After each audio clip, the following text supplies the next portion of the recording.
High, কেমন আছো তোমরা? আমি তো দেখো আবার অন্নপ্রাশন বাড়ি বেরিয়ে পড়েছি। হ্যাঁ, অন্নপ্রাশন বাড়ি, কিন্তু এখন আমি তো অন্নপ্রাশন বাড়ি যাচ্ছি না, এখন যাচ্ছি গিফট কিনতে। তো গিফট কিনে যাব অফিসে, তারপর আমি যাব অন্নপ্রাশন বাড়ি। তো কোথায় অন্নপ্রাশন বাড়ি সেটা তো জানতে হলে তোমাদের ভিডিওটা দেখতেই হবে, তাই না? আর দেখো আমি চলে এসেছি সোনা দোকানে, মানে আমার পেশারি দোকান বলতে পারো, ওরাই বেড়ে। তো দেখো, আর এইটা আমার না কি পছন্দ হয়ে গিয়েছে জানো। এটা কেমন লাগছে বলো তো? বাপি এসেছিলো আমার সাথে, বাপিকে বলি বাপি আমার এটা চাই। তো বাপি বলল নিয়ে নে। তো নিয়ে নিলাম। আর এদিকে দেখো, পুচকুর জন্য একটা নিয়ে নিয়েছি ছোট্ট একটা গিফট। তো এটা হচ্ছে আমাদের কোড়াইবেড়ের হাটে। তো এখান থেকে যাব আমি অফিসে, বললামই তো। তো বাপির সাথেই এসেছিলাম, বাপির সাথে আবার এদিক থেকে যাচ্ছি আশাপুর থেকে, মাঠের রাস্তা থেকে। তখন দেখো বন্ধুরা, কি কুয়াশাটাই নাই পড়েছে, দেখতে পাচ্ছ? তো এখান থেকে বাসে উঠবো, বাসে করে যাব। তো এদিকে দেখো আমি আশাপুরে ওয়েট না করে মহেশ্বরায় চলে এসেছি, বাসে উঠবো একসাথে। আর এদিকে ইমন ছিল আর মামি ছিল, তো একসাথেই যাবো বাসেতে। মামিকে ইমনকে বলছিলাম একটু হাই করো হাই করো। তো এখানে চলে এসেছি, অফিসেও চলে এসেছি। দেখো এখানে এসে ঘুগনি মুড়ি ডিম সিদ্ধ খাবো। তো খুব জোরে খিদে পেয়েছে বলতে পারো, জানো তো। 3টে ডিম খেয়েছি জানো, 3টে, একটা না 3টে। আর এদিকে দেখো খাওয়া কমপ্লিট। একটা দোকানের দাদা আর একটা দোকানের দাদাকে ফোন করেছে, করে বলছে সকাল থেকে কিছু খাইনি আমরা, তো তুমি টিফিন আনো। তো দাদা পেঠাই পরোটা ঘুগনি নিয়ে চলে এসেছে। তো সেটা নষ্টই হয়েছে জানো, কারণ সকালবেলা তোমাদের তো দেখালামই, আমরা খেয়েছিলাম ডিম সেদ্ধ আর ঘুগনি মুড়ি। আর দেখো বেরিয়ে পড়েছি, বাসে তো উঠে গিয়েছি, তখন 1টা বাজে জানো। তো বলেছিলাম না অন্নপ্রাশন বাড়ি যাব, তো অন্নপ্রাশন বাড়ি চলে এসেছি। আর এসেছি, এটা কি জায়গাটা দেখে তোমরা চিনতে পারছো? হ্যাঁ গো হ্যাঁ, এটা মানখন্ড ছিল। মানখন্ডে চলে এসেছি, নেমে পড়েছি। তো ভেতরে একটা ভিলা ভাড়া করেই হচ্ছিল অনুষ্ঠানটা বলতে পারো। তো যাই, দেখো এটা একটা ছিচকাদুনি রে, মাকে দেখাবো না। এটা একটা ছিচকাদুনি মিমি, পুরো তো তোর মুখ কেটে নিয়েছে রে। আমি একটা আর তোমাদেরকে তো বলাই হলো না এটা কে হয়, তাই না?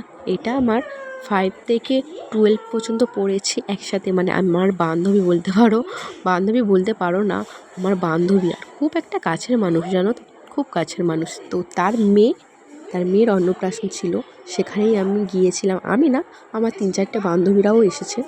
তো সবাই একসাথে এসেছে। ছোটবেলার গল্প শোনাই। তো আমরা যখন গার্লস স্কুলে পড়তাম, মানে মাসুর স্কুলে পড়তাম না, তখন মানে হোলির সময় আমি হোলির সময় তো রং এনেছিলাম জানো তো। তো আনার পর ও বলছে ম্যামের কাছে বলবো, দেখবি হেড ম্যামের কাছে বলবো। আমি বলি তো বল, তুই বলতেই পারবি না, আমার বন্ধু তুই আবার বলবি ম্যামের কাছে রিপোর্ট করবি? তো বলে দেখ দিয়েছিলাম, ও বলে দিয়েছিল, অফিস রুমে গিয়ে ম্যামকে বলে দিয়েছিল, ঠিক আছে। বলার পরে ম্যাম ডাকছে যে দীপিকা দুয়ারিকে ডাকো। তো আমি বলি না, মোটেও আমাকে ডাকেনি, তুই মিথ্যা কথা বলছিস।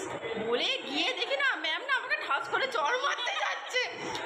ও দেখি না ম্যামের হাত ধরে কাঁদছে যে ম্যাম দীপিকাকে প্লিজ কিছু বলো না। মানে আমি কি ভয় পাবো, তার থেকে বেশি ওই কেঁদে ফেলেছে জানো। মানে ও বুঝতে ম্যাম তো বুঝতে পারছে না, ও বুঝতে পারেনি যে এরকম হয়ে যাবে, ম্যাম এতটাই রেগে যাবে, ঠিক আছে। তো মানে সেই মুডে ছিল কি করে। আর সেই ছোটোবেলার কথা মনে পড়ছে, ও পকোড়া, চিকেন পকোড়া আমার গালে দিচ্ছে, মানে স্কুলে তো ও আমাকে খাইয়ে দিত, আমি ওকে খাইয়ে দিতাম।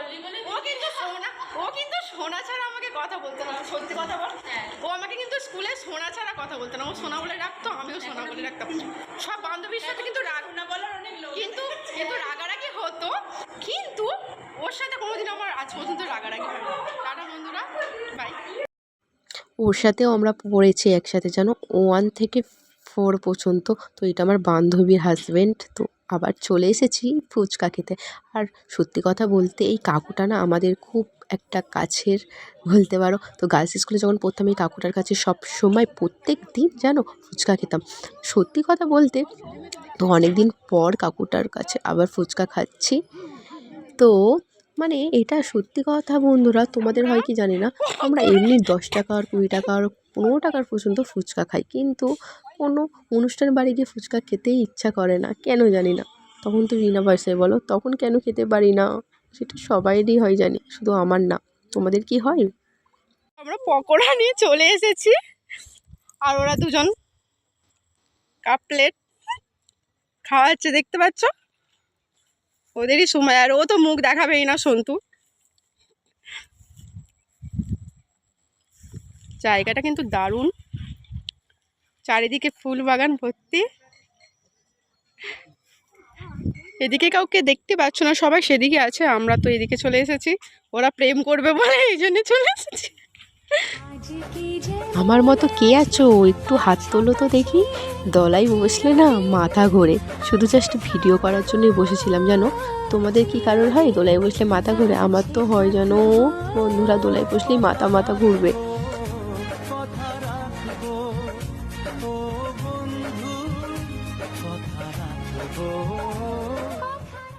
দেখো খেতে চলে এসেছি, অনেকটা বেজে গিয়েছে, এখন 3:30 বাজে। তো খেয়ে নিই আমরা। তো ফুচকা খেয়েছিলাম, পকোড়া খেয়েছিলাম, তাও 3:30 বাজে, তো খেতে হবেই এবারে। আর এদিকে দেখো একটা ডিমের চপ চলে এসেছে, আর এদিকে স্যালাড, আর এদিকে সস দিয়েছিল, তো আমি সসটা খাইনি।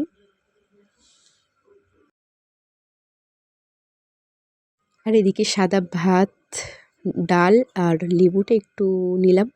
তো এদিকে ঝুরি আলু ভাজা দিয়ে ভাত খেয়ে নিলাম। আমাদের বাঙালির এটা হলেই আর কিছুই চাই না, তাই না? আমার তো এটাই বেস্ট লাগে। আর এদিকে মাছ, সত্যি কথা বলতে মাছটা নিতাম না, ভিডিওর জন্যই নিয়েছি, আর কি বলবো। তো এদিকে দীপ শিউলিও সামনে বসে আছে, আর এদিকে পোলাও ভাতও আমি খাই না জানো, এই জাস্ট ভিডিওর জন্য নিয়েছি। আর এদিকে চিকেন কষা, এদিকে দেখো দুজন বক বক বক বক করেই যাচ্ছে, আমি তো ভিডিও বানিয়েই যাচ্ছি। এদিকে চাটনি, পাঁপড় ভাজা। পাঁচটা এত চকচকে করছে না, ভাবছো তো আমি সব খেয়ে নিয়েছি, কিন্তু খাইনি। দেখতে পাচ্ছ এই একটা জিনিস আছে, দেখো আমাদের ডাস্টবিনটা পুরো ভর্তি হচ্ছে ভর্তি আমাদের। হয়ে গিয়েছে, খাওয়ার থেকে বেশি নষ্ট করেছি। আর এদিকে পায়েস, সত্যি কথা বলতে সব কিছু রান্নাই দারুণ ছিল। তো এদিকে রসগোল্লাটাও সেম ভিডিওর জন্যই নিয়েছিলাম, কারণ আমি ভাত পাতে রসগোল্লা খাই না। আর এদিকে নিচুড়ে নিয়েছিলাম জানো গাইস, তো আমি এরমভাবেই নিচুড়ে খাই। আর এদিকে আইসক্রিমও ছিল, তো এটাও খাইনি জানো, তো গলা প্রচণ্ড পরিমাণে তখন ব্যথা ছিল, তো তখনও খাইনি। আর এখন আমি ভয়েস দিচ্ছি জানো, আমার এখনও গলাটা আমার আমাদের এখানে প্রচণ্ড ব্যথা, প্রেমের গল্প আর হচ্ছে, ঠিক ঠান্ডা আছে? লেগেছে এখনও কে বলতে কতবার পারো। ধাক্কা খেয়েছে, কে কতবার ধাক্কা মেরেছে, সে সব গল্প। তো সন্তুকে ফার্স্ট শিউলি জিজ্ঞাসা করছে, তুই প্রেম করিস না সন্তু? সন্তু বলছে না, আমি একবার ধাক্কা খেয়েছিলাম, তারপর থেকে আর প্রেম টেম আমি যাই না। আমাকে জিজ্ঞাসা করছে, আমার ব্যাপারটা থাক চাপায় এখন। তো ও বলছে দীপ যদি নাকি ওকে ধাক্কা দিত, ও দীপকে ধাক্কা দিত, মানে দুজন দুজনকে ধাক্কা দিত, ঠিক আছে? দীপ যদি ওকে ধাক্কা দিত, ও দীপকে ধাক্কা দিত, ঠিক আছে গাইস? তো আমরা একটু গল্প করে নিই, তারপর তোমাদের সাথে দেখা হচ্ছে। ধাক্কা দিয়ে নিয়ে হাসবো না বলবো বুঝতে পারছি না। তো ওদের 2026-এ বিয়ে, ঠিক আছে? তো বলে দিচ্ছে ও, আর ও কাপলেট। তো ও বলছে আমরা এখানেই বউ ভাতটা করবে, ঠিক আছে? তো দীপ বলছে, শিউলি তখন বলছে তুই যদি ওখানে করিস আমি আসবো না, মানে ও বউ ও কোণে, ওই নাকি থাকবে না। তোমরা কিছু বলো। হাই গাইস, আমরা এতক্ষণ কোথায় এসেছি তোমাদের বলেছি, তো আরেকবার বলছি, আমরা বন্ধুর মেয়ের অন্নপ্রাশনে এসেছি, ঠিক আছে?